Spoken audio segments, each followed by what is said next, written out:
The annual tech conference was always a spectacle of innovation and networking, but this year it felt different. Maybe it was the relentless pace of the presentations or the constant buzz of industry gossip that wore me down. By the final evening, the thought of another forced smile or rehearsed handshake was unbearable. I needed an escape, a quiet place to decompress and gather my thoughts. That's how I found myself at a dimly lit bar not far from the conference center, a stark contrast to the chaos left behind. The bartender, a middle-aged man with a knowing smile, nodded as I took my seat at the far end of the counter. "What can I get you?" he asked, his voice a soothing balm to the day's cacophony.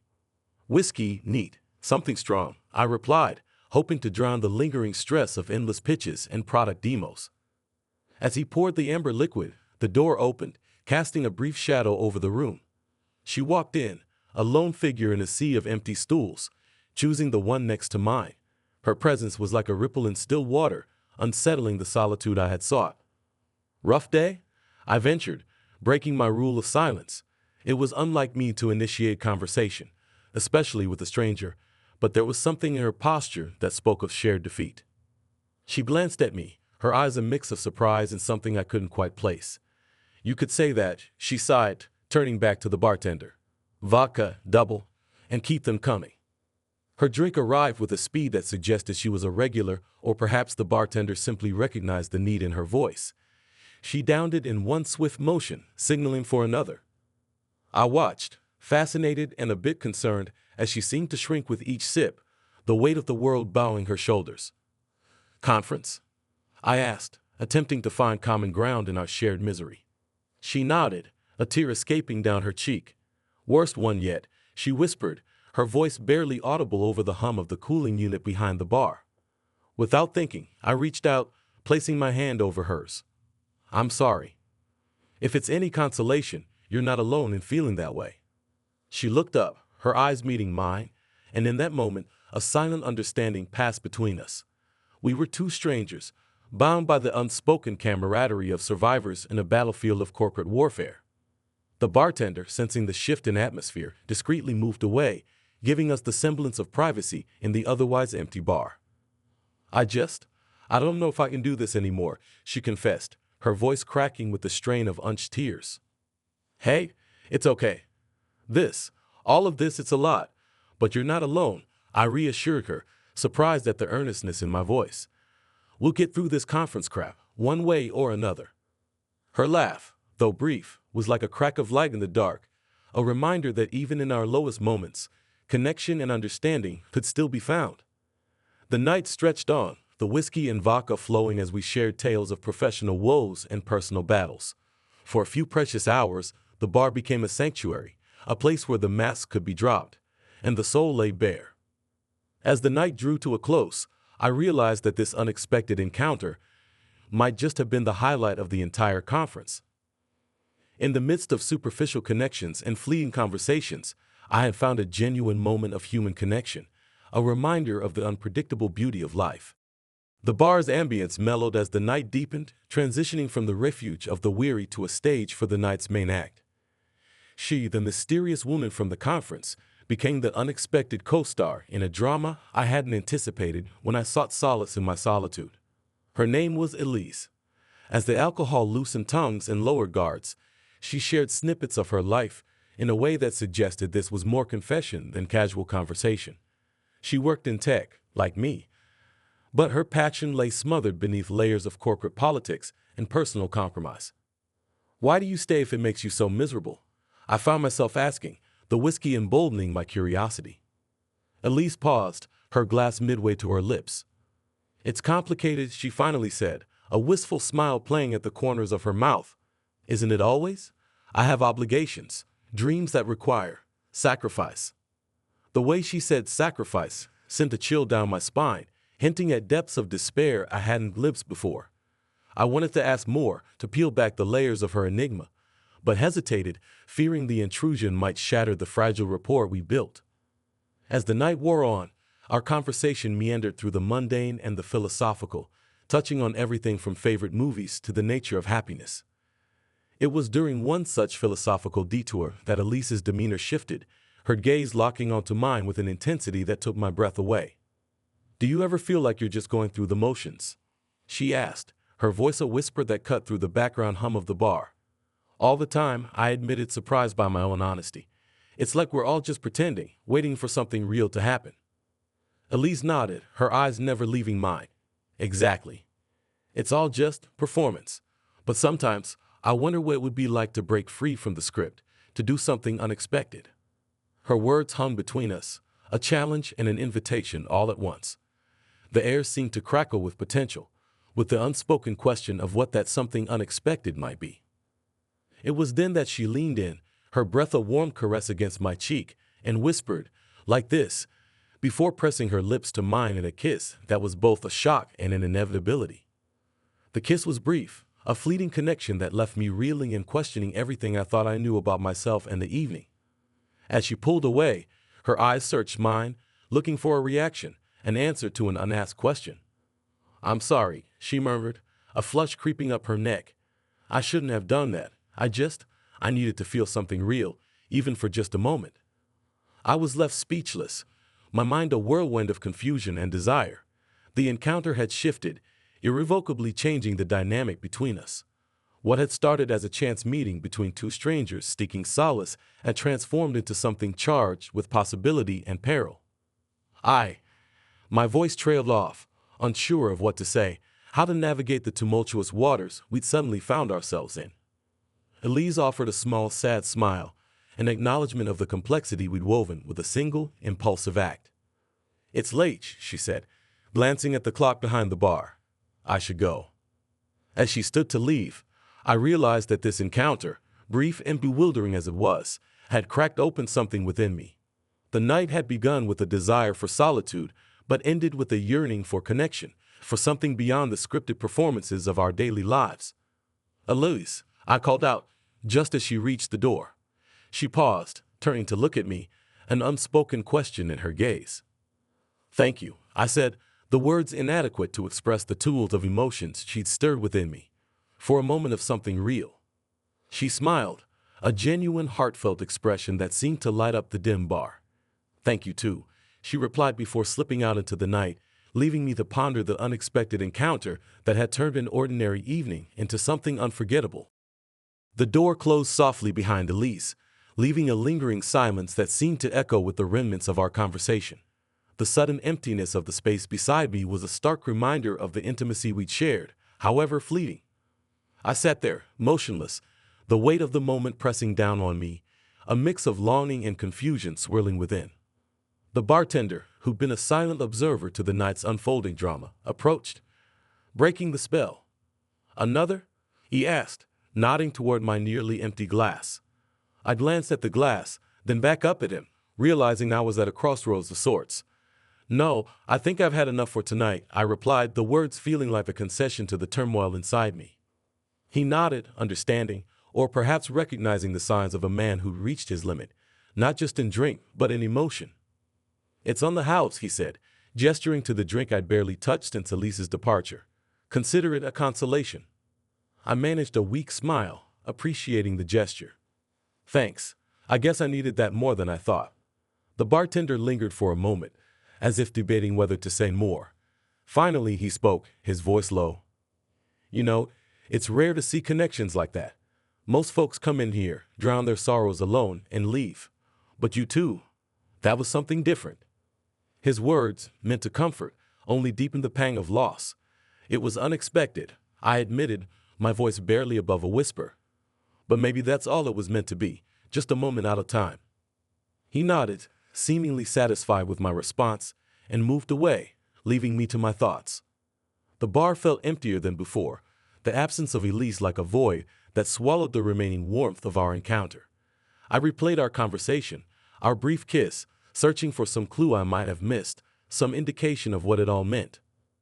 As I sat there, lost in thought, my phone vibrated, a jolt back to reality. I glanced at the screen, expecting the usual late-night emails or a reminder of the next day's obligations. Instead, I found a message from an unknown number. "I'm sorry for leaving like that. Can we meet tomorrow? There's so much more I want to say." The message was like a lifeline, a beacon in the confusion that had enveloped me since her departure. My heart raced as I typed a response, my fingers moving with a certainty that belied the chaos of my emotions. Yes, I'll be at the conference center cafe at 8. Sending the message felt like a commitment, a step toward understanding the enigma that was Elise, and perhaps a step toward understanding myself. I left the bar, the night air crisp against my skin, a stark contrast to the warmth of the moments shared with Elise. The walk back to my hotel was a blur, my mind consumed with thoughts of our next meeting, of the possibilities that lay ahead. As I lay in bed, staring at the ceiling, I couldn't help but feel that the night had been a turning point, a departure from the script of my life. The encounter with Elise, though brief, had offered a glimpse of something more, a hint of connection in a world that often felt disconnected. The consolation of the bartender's kindness, the promise of tomorrow's meeting with Elise, it all felt like pieces of a puzzle coming together, forming a picture of a life less ordinary, a life where moments of real connection were not just possible but within reach. I drifted off to sleep, the chaos of emotions giving way to a cautious optimism, a belief that whatever tomorrow brought, it would be a step towards something real, something meaningful. The consolation of the night's events lay not in answers, but in the promise of discovery of the journey ahead. The morning light filtered through the thin curtains of my hotel room, a gentle reminder of the world beyond the tumult of the previous night. I rose, a sense of anticipation coursing through me, mingled with an undercurrent of apprehension. Today, I would meet Elise again, under circumstances vastly different from the accidental intimacy of a bar's dim corner. I arrived at the conference center cafe early, the echo of my footsteps in the nearly empty space amplifying the pounding of my heart. The anticipation of seeing Elise again, of uncovering the layers behind our unexpected connection, was a palpable force. She arrived, punctuality mirroring my own, her presence immediately altering the room's atmosphere. There was a moment, brief but loaded with meaning, where our eyes met, acknowledging the shared uncertainty of what lay ahead. "Good morning," Elise greeted, her voice steady, but her eyes betraying a hint of the same turmoil I felt. "Morning," I replied, motioning to the seat across from me. "Thanks for coming." She sat, folding her hands on the table, a gesture of composure. "I felt I owed you an explanation for last night." I nodded, the weight of her words hanging between us. "I've been thinking about it a lot," I admitted. "About what you said about needing something real." Elise's gaze held mine, a depth of emotion swirling in her eyes. "It's not just about last night," she began, her voice faltering slightly.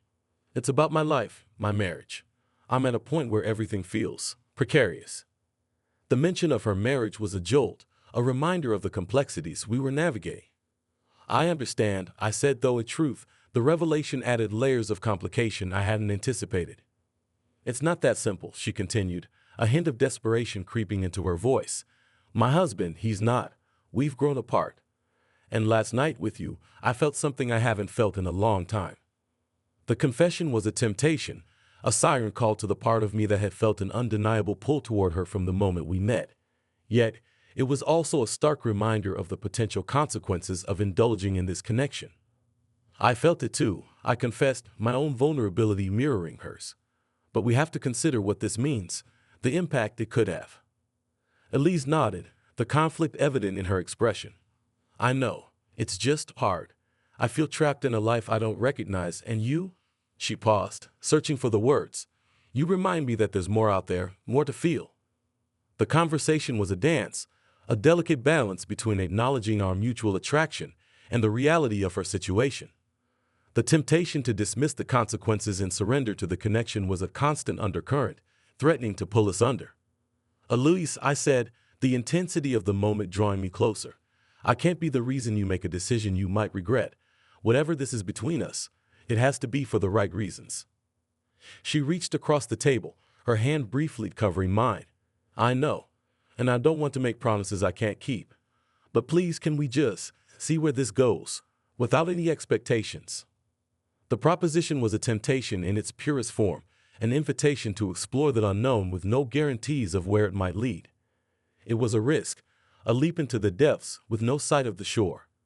"Okay," I agreed, the word a concession to the pull of the unknown, to the temptation that Elise represented. "We'll take it one day at a time." As we parted ways that morning, the future was a question mark, our connection a thread weaving through the fabric of our separate lives. The temptation to dive deeper was a constant companion, a whisper in the back of my mind, urging me toward the unknown. The day passed in a blur, the hours filled with the mundane tasks of the conference, yet my thoughts were elsewhere, tangled with the possibilities that lay ahead. The temptation of Elise, of the path less traveled, was a force that both exhilarated and terrified me, a reminder that life's most profound moments often come from its most unexpected encounters. The days that followed were a maelstrom of emotion and indecision. Each moment I spent with Elise deepened the connection between us, yet the specter of her marriage, of the life she was entangled in, loomed large over every stolen moment, every shared glance. We met again, this time in a secluded corner of a park, away from the prying eyes of the world. The autumn air was crisp, a gentle reminder of the changing seasons, of the passage of time that waited for no one. "James," Elise began, her voice tinged with a seriousness that immediately set the tone. "I've been thinking a lot about us, about what this is, what it could be." I looked at her, the beauty of the setting sun casting a warm glow on her face, highlighting the earnestness in her eyes. "So have I," I replied, the weight of our situation pressing down on me. "And?" She took a deep breath, her next words coming out in a rush. "I can't keep living like this in limbo, torn between two worlds. I need to make a decision for my sake and for yours." The gravity of her words hung between us, a testament to the crossroads we had reached. "What are you saying, Elise?" I asked, though a part of me already knew the answer. "I'm saying that I need to confront my reality, to deal with my marriage, to figure out where my life is going. And I can't do that with you in the picture, not right now. It wouldn't be fair to you or to him." The finality of her statement was a cold splash of reality, dousing the flames of the fantasy we had been indulging in. "I understand," I said, my voice steady despite the turmoil inside. "I won't pretend this doesn't hurt, but I respect your decision. You're right, it's the only way." Elise reached out, her hand finding mine, a gesture of solidarity in the face of our mutual pain.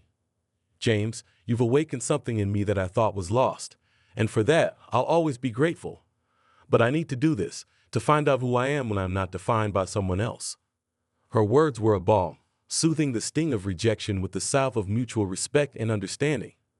"I hope you find what you're looking for, Elise. Truly, I do. And who knows, maybe our paths will cross again someday, under different circumstances." She smiled, a sad echo of the joy we had shared. "I'd like that. Goodbye, James." "Goodbye, Elise." As she walked away, her figure gradually disappearing into the fading light, I felt a pang of loss, tempered by the knowledge that this was the right decision for both of us. Our brief encounter had been a detour, a path not taken, but it had also been a reminder of the capacity for connection, for feeling something profound and real. In the days that followed, I found myself reflecting on the lessons learned, on the importance of confronting one's reality, of making the hard decisions that life often demands. My time with Elise, though brief, had been a catalyst for growth, a reminder that sometimes the most difficult choices are the ones that lead us to where we need to be. The decision to let go, to step back and allow Elise the space to confront her own life, was a testament to the strength of our connection, to the understanding that true affection sometimes means stepping away.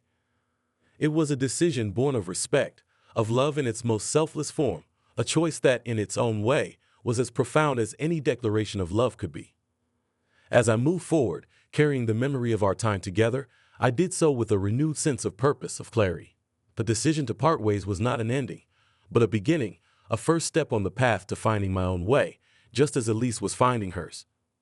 In the end, it was not just a decision about us, but a decision about who we wanted to be, and perhaps that was the most important decision of all. Months had passed since the last time I saw Elise, months filled with introspection and a gradual acceptance of the void her departure had left in my life. I had thrown myself into my work, into building a semblance of normalcy without her.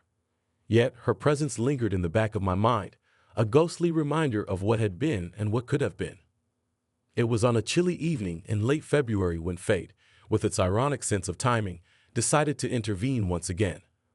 I was walking home from the office, my breath forming clouds in the cold air, when my phone buzzed with a message from an unknown number.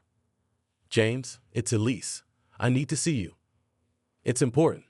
Can we meet tomorrow at our park?" Noon.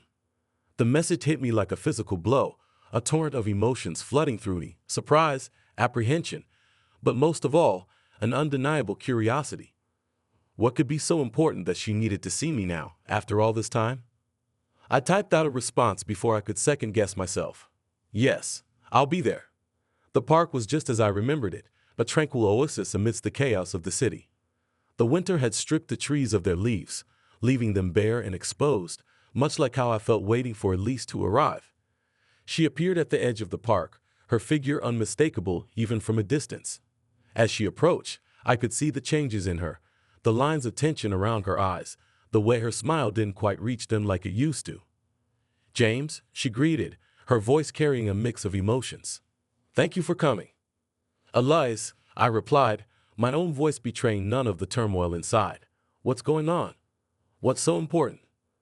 She took a deep breath, steeling herself for what was to come. "I've left him," she said, the words tumbling out in a rush. I realized I couldn't live like that anymore, in a marriage that was suffocating me. It took me a while, but I finally had the courage to leave. The revelation was a shock, a twist I hadn't anticipated. "Elise, why are you telling me this now?" "Because you were a part of that decision, even if you didn't know it. Our time together, it showed me what I was missing, what I needed to find in myself. And I needed you to know that you changed my life." The weight of her words settled between us, a tangible presence that spoke of possibilities and what-ifs. "Elise, I don't know what to say," I admitted, the complexity of my feelings rendering me momentarily speechless. "I'm glad you found the strength to make that change. But where does that leave us?" She looked at me, her eyes searching mine for an answer neither of us had. "I don't know," she said honestly. "I didn't come here with any expectations. I needed you to know. And whatever happens next, I hope we can find a way to be in each other's lives, even if it's not in the way we imagined." The honesty in her words, the vulnerability she displayed, struck a chord within me. "Elise, I've missed you, more than I thought possible. But we can't go back to what we were, not after everything that's happened." "I know," she agreed, a sad smile playing on her lips. "But maybe we can start anew, build something different, something real." The proposition was a risk, a leap into the unknown with no guarantee of where it would lead us. Yet, as I looked at Elise, at the woman who had irrevocably changed my life, I realized that some risks were worth taking. "Let's take it slow," I suggested, the idea forming as I spoke. "Let's rediscover each other, without the shadows of the past hanging over us." Elise nodded, a sense of relief washing over her features. "I'd like that," she said, her hand reaching for mine, a gesture of hope for the future. As we walked through the park, the bare trees standing sentinel around us, I couldn't help but feel that this was a new beginning, a second chance at something that had once seemed lost. The revelation of Elise's decision, of her courage to change her life, was a testament to the strength of the human spirit, to the power of love in all its forms. And as we stepped into the uncertain future together, I knew that whatever challenges lay ahead, we would face them together, building a new story from the ashes of the old. The weeks following our reunion in the park were a delicate dance of reacquaintance. Elise and I met often, always in public spaces, as if the openness could somehow dilute the intensity of our past and allow us to script a new narrative on less tumultuous ground. One evening, as we walked along the riverbank, the city lights reflecting off the water like scattered jewels, Elise broke the comfortable silence that had settled between us. "James, do you ever think about the past? About how things might have been different?" Her voice was soft, tinged with a vulnerability that made me stop and face her. I considered her question, the weight of our history pressing against the walls I had built around those memories. "I do," I admitted, my gaze locked with hers. "But dwelling on what might have been doesn't change where we are now. I've learned to focus on the present, on what we can build from here." Elise nodded, a thoughtful expression on her face. "I've been trying to do the same. Leaving him, it was the hardest decision I've ever made, but it was also the most freeing. I just wish it hadn't taken me so long to realize I deserved more." Her confession stirred something in me, a mix of admiration and sorrow for the time we had lost. "Elise, we both made choices based on where we were at the time. The important thing is that you found the strength to seek out the happiness you deserve. That's all that matters now." She smiled, a genuine, heartwarming smile that reached her eyes. Thank you, James, for understanding, for being here. I don't know what the future holds, but I'm glad you're in it, in whatever capacity. The sincerity in her words warmed me from the inside out, a balm to the scars we both bore. I feel the same, Elise. Let's just take it one day at a time, see where this road leads us. As we resumed our walk, the city around us felt less imposing, the path ahead less uncertain. Our conversations flowed easily, spanning topics from the mundane to the profound, each exchange a brick in the foundation of this new relationship we were building. One afternoon, as we sat in a cafe watching the world go by, Elise turned to me with a contemplative look. James, you ever think about trust? About whether it's possible to fully trust someone again after everything? Her question caught me off guard, forcing me to confront the fears and doubts that I had kept at bay. Trust is a choice, I said after a moment, my voice steady. It's not about forgetting the past, but about deciding to believe in someone's capacity for change, for growth. It's not easy, but I believe it's possible. Elise reached across the table, her hand covering mine. I want to believe that too. I want to trust again, to believe in the possibility of us without the shadows of doubt and fear.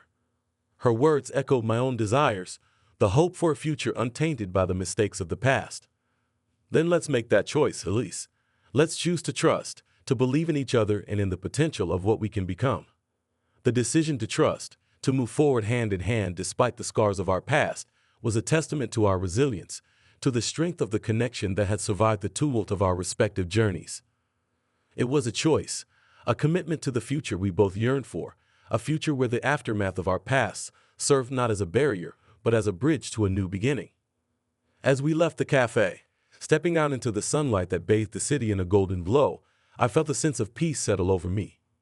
The road ahead was uncertain, fraught with challenges and the potential for pain, but it was also filled with the promise of growth, of happiness, and of love reborn from the ashes of our past mistakes. In the aftermath of our tumultuous history, we'd have found a way to start anew, to write a new chapter that was all our own. And as we walked forward, side by side, I knew that whatever the future held, we would face it together, stronger for the trials we had overcome and hopeful for the joys that lay ahead.